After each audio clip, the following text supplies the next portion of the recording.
Ingram Councilman Ray Howard with me. The councilman was actually in his home the night of July 3rd, early morning into July 4th when the flooding hit. And Councilman, thank you for joining me. We've been keeping you in our prayers. We know you've been dealing with a lot, and I know you've been very vocal and outspoken ever since the tragedy that occurred. You said that you were in your house actually the night of the floods. Do you want to take us through what it was like that morning? Well, about 1:15 or somewhere around there, I got the first National Weather Service alert saying a flash flood possibility. And unfortunately, like most people, I sort of just said, oh, okay, well, we get those. But hour or so later, I got another one. I turned my phone on and went to my radar and was checking it out. And I could see that there was a storm cell just sitting up in the upper reaches of the South Fork of the Guadalupe River. And it was just sitting there pumping out one storm after another. So I thought to myself, this could be bad. And then the third one went off about 4:15 or 4:20, somewhere around that area.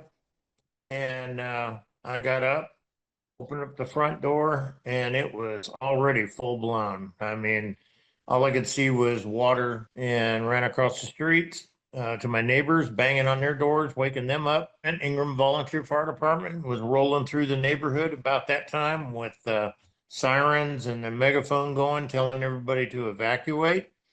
So they did their job fantastic. I can swing around here, and right in the background right there is the river right there.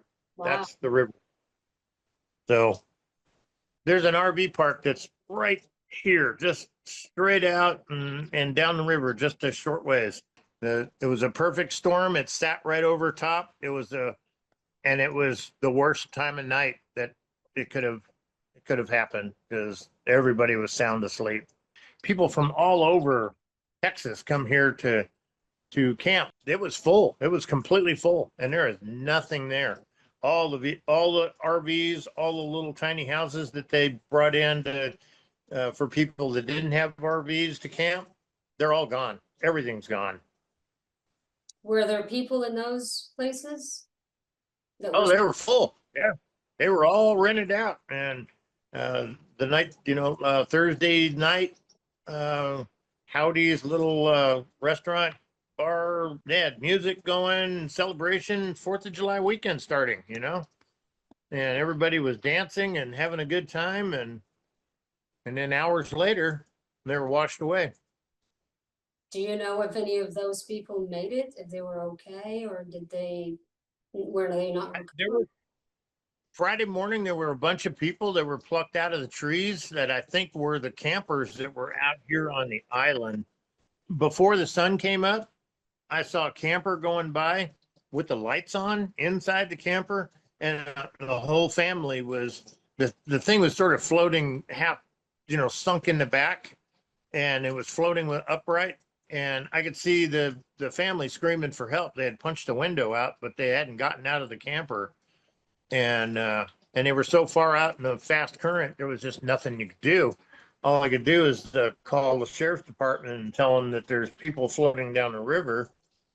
And we evacuated, took our dogs and stuff up to our church. And then I came back down to start seeing what I could do, what I could help with. And I pulled back out onto our property that's overlooking the river right there. Just about at that time, I saw a young boy floating by, screaming for help. And it was like, again, I can't do anything. I don't have the strength. I'm dealing with cancer. So I just didn't, I felt helpless. I couldn't do anything for the boy except yell for him to try to grab a tree, try to grab something. And seconds later, he was gone. So it's like I said, it's heartbreaking what happened so fast too. Do you know if that little boy made it? I have no idea. What's downstream? I fish this river a lot. There are huge cypress trees all over the place, and the river sort of meanders down through all those trees. So I'm sure that camper was just ripped apart. I'm sure unless that boy was able to grab a tree, I would hope that he could hear this message. And he saw me, I saw him, we made eye contact. I would love to be able to go give him a hug, knowing that he grabbed a tree and he was rescued. That would make that would make me feel a lot better because there was nothing I could do. Absolutely nothing I could do. So it just, and that was just one little story of the hundreds of people that got washed away. And It's weighing really heavy on you, huh? yeah, I mean, especially the little boy, and I could see the fear in his face, and he was getting swept by so fast. I know what it feels like to be in water like that because I've done high rescue uh, uh, training with the volunteer fire department back when I was, like I said, back when I was a young man. I'm not that anymore.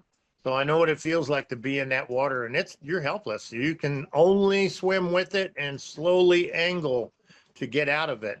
But you got to swim with it. And if there's anything in the way, you're just going to get wrapped up in it, and then everything else is this is catastrophic here. I mean, the loss of life, the loss of property. Property can be replaced. That's not a big deal. At our city hall, I'm trying to make sure I put it on the agenda for the next meeting, which is July 21st, to have to bring this early warning system up for Ingram. I can't do anything about Kirk County, but I can do what I can for our constituents in Ingram. A early warning system, sirens, whatever. It's just one more tool that we can use. Sound tool, a siren to get people to get out of the way of the water. I'm glad to see that Governor Abbott and President Donald Trump will give, they keep saying they're going to give us everything we need to make sure this doesn't happen again. So I'm going to hold them to that. Do you think that had you guys had sirens, that could have saved lives at the time? It was 4 o'clock in the morning, you know, maybe if it saved just a couple, if just a couple people wake up and start screaming and start yelling, start blowing their horn and banging on doors, that could just be the catalyst to getting more people up and moving. Yeah, I think it would work. I think it would definitely help.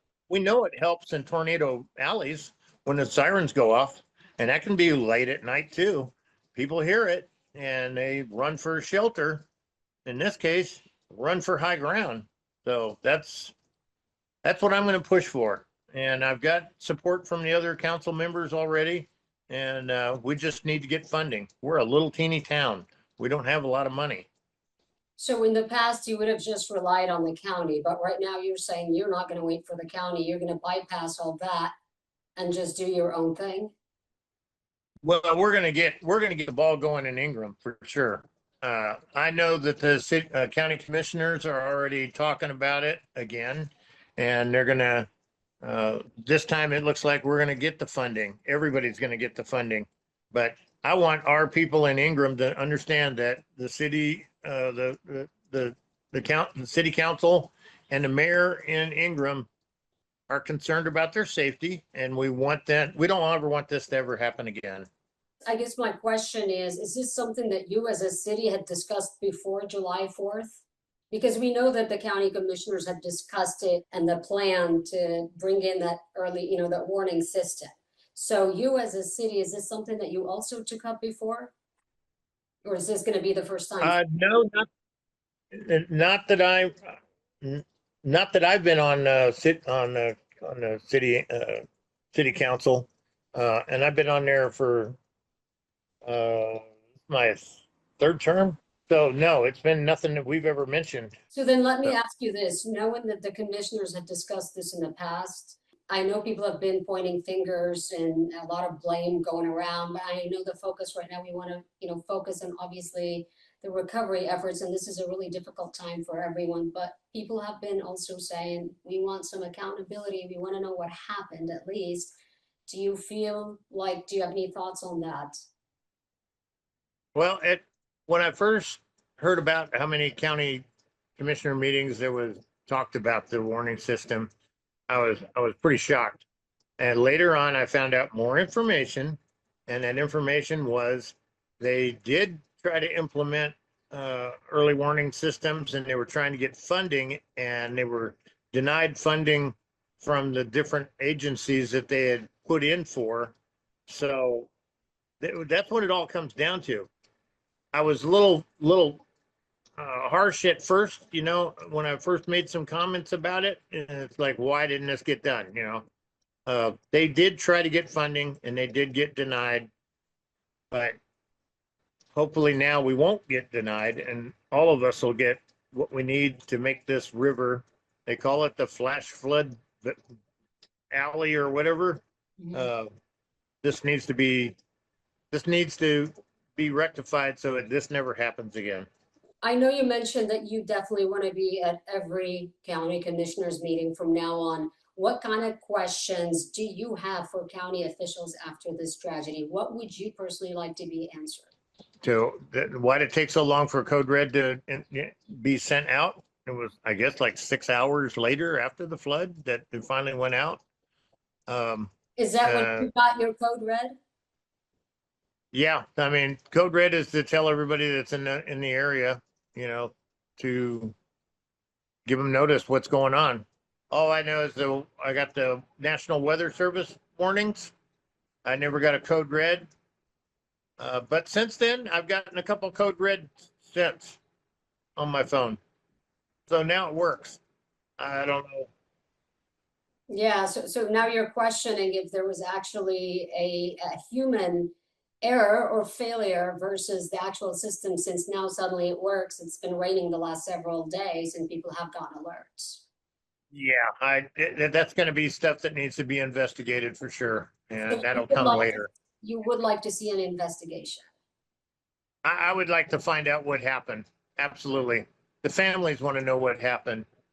We still got to give the families time and respect that their loved ones. A lot of them are still missing. So that's something that needs to be talked about later. We need to focus on getting everybody found.